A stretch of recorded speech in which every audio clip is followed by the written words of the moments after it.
शायद किसी को मेरी बात महज एक कल्पना लगेगी, शायद किसी को मेरी बात एक दुख भरी दास्तां लगेगी, या हो सकता है किसी को मेरी बात एक दिखा सच लगेगा।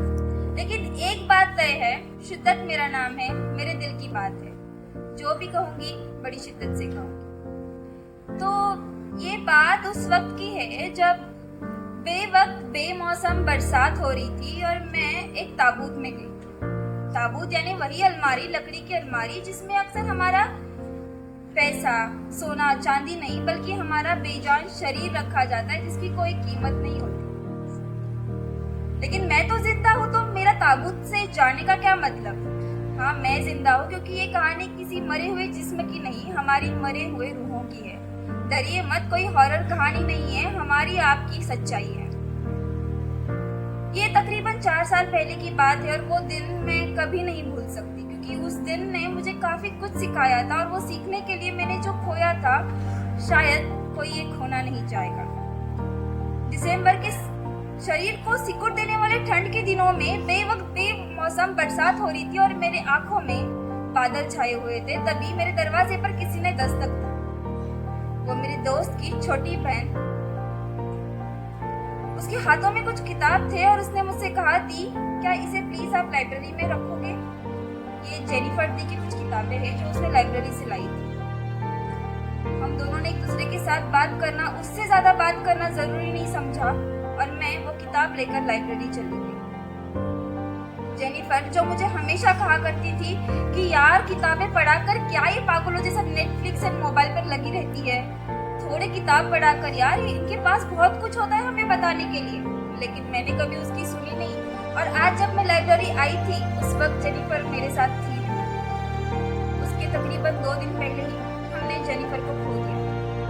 खैर, लाइब्रेरियन से बात करके और कुछ कागज पे सिग्नेचर करने के बाद मैंने उन किताबों को सामने रखी हुई संदूक में रखा। जैसे ही मैंने उस संदूक को खोला, मानो मुझे जेनिफर की याद आ गई। मुझे याद आ गई वो जेनिफर जिसे ताबूत में रखा गया था सफेद गाउन में। वैसे जेनिफर हमेशा अपने शादी के सपने देखा करती थी और वो कहती थी, मैं ना अपनी शादी में सफेद गाउन पहनूंगी और तुम मेरी बेस्ट गर्ल बनना और सफेद कलर के फूल लेकर आना। लेकिन उस दिन जो फूल मैंने रखे थे उसके बारे में मैंने सपने में भी नहीं सोचा था।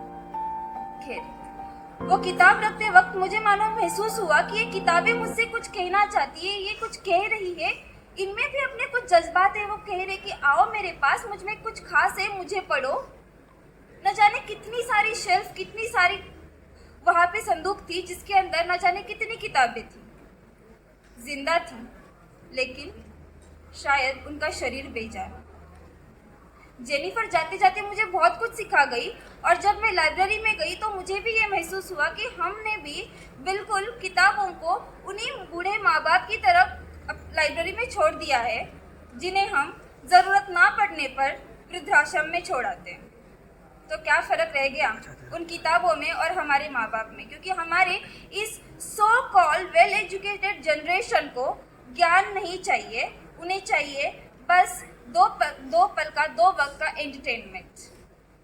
जो ज्ञान दे, जो हमें जिंदगी भर सहारा दे, ऐसे बूढ़े माँ बाप और ऐसी किताबों की जगह तो लाइब्रेरी और वृद्धाश्रम में तो होगी।